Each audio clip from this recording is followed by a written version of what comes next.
بسم اللہ الرحمن الرحیم۔ حضور صلی اللہ علیہ وسلم کے معجزات میں سے ایک اہم معجزہ آپ صلی اللہ علیہ وسلم کا وہ علم ہے جو اللہ تعالیٰ نے آپ کو عطا فرمایا، اور آپ کو غیب کے علوم عطا فرما دیے کہ جو پہلے گزرا تھا وہ بھی آپ کو اللہ نے عطا فرمایا، اور جو آنے والا تھا وہ بھی آپ صلی اللہ علیہ وسلم کو دکھایا۔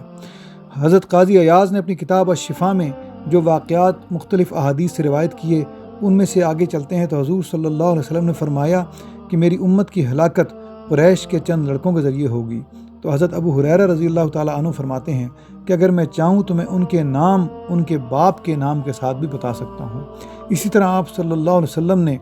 رافضی جو فرقہ ہے اور قدریہ جو ہیں ان کے ظاہر ہونے کی خبر دی، اور یہ بھی بتایا کہ میری امت کے پچھلے لوگوں کو اگلے لوگ برا کہیں گے، یعنی کہ بعد کے آنے والے لوگ وہ پہلے والے لوگوں کو، علماء کو، صحابہ کو برا کہیں گے، اور یہ بھی بتایا کہ انصار تھوڑے ہوتے چلے جائیں گے یہاں تک کہ ان کی تعداد آٹے میں نمک کے برابر رہ جائے گی، اور یہ ہمیشہ گروہوں میں بٹتے رہیں گے، بکھرتے رہیں گے یہاں تک کہ ان کی ایک بھی جماعت باقی نہیں رہ جائے گی۔ آپ صلی اللہ علیہ وسلم نے خوارج کی خبر دی اور ان کی نشانیاں بیان فرمائیں۔ یہ خوارج وہ جنہوں نے حضرت علی رضی اللہ تعالیٰ عنہ کے خلاف بغاوت کی اور لڑائی شروع کی، اور بتایا کہ ان میں سے ایک شخص جو ہے وہ ناقص الخلقت ہوگا، یعنی کہ برا ہوگا،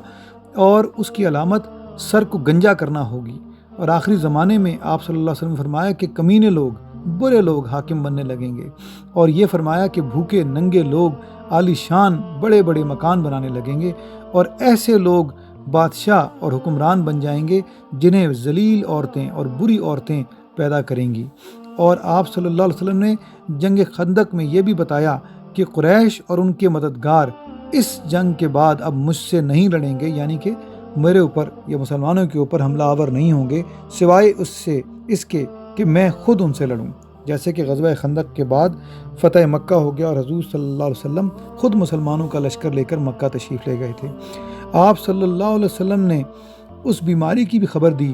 جو بیت المقدس کی فتح کے وقت پھیلی اس کے بعد، اور آپ صلی اللہ علیہ وسلم نے بصرہ کے اندر بہت سے حادثے جو ہونے تھے ان کی خبریں دیں، اور فرمایا کہ وہ سمندروں میں جنگ کریں گے اور وہ دریاؤں پر ایسے پھریں گے جیسے بادشاہ تخت پر بیٹھا ہوتا ہے۔ اسی طرح غزوہ تبوک کے موقع پر تیز ہوا چلی تو آپ نے فرمایا کہ یہ ایک منافق کے مر جانے کی وجہ سے چلی ہے۔ جب صحابہ کرام مدینہ منورہ واپس لوٹے تو واقعی ایسا ہی ہوا تھا۔ اسی طرح حضور صلی اللہ علیہ وسلم نے صحابہ کرام کی ایک جماعت کو فرمایا کہ تم میں سے ایک جو ہے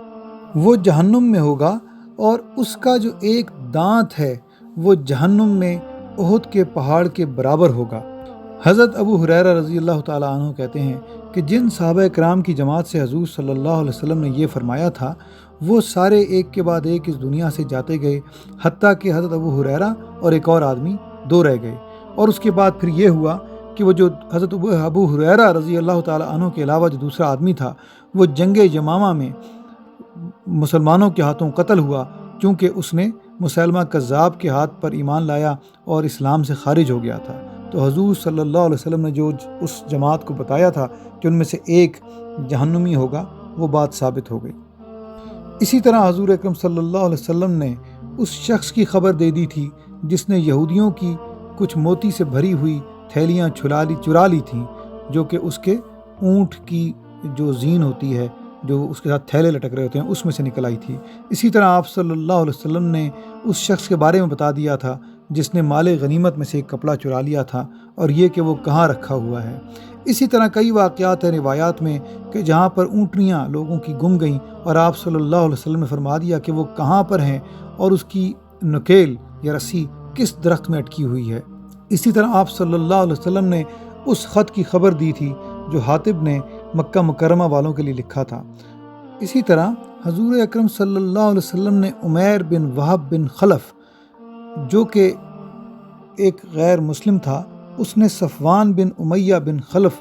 کے ساتھ مل کر ایک سازش کی تھی کہ حضور صلی اللہ علیہ وسلم کو نعوذ باللہ شہید کر دیا جائے۔ صفوان نے عمیر کو جب اس بات پر آمادہ کر دیا تو یہ جو انہوں نے سازش کی تھی وہ بالکل اپنے دل میں رکھی، اور عمیر جب حضور صلی اللہ علیہ وسلم کو شہید کرنے کے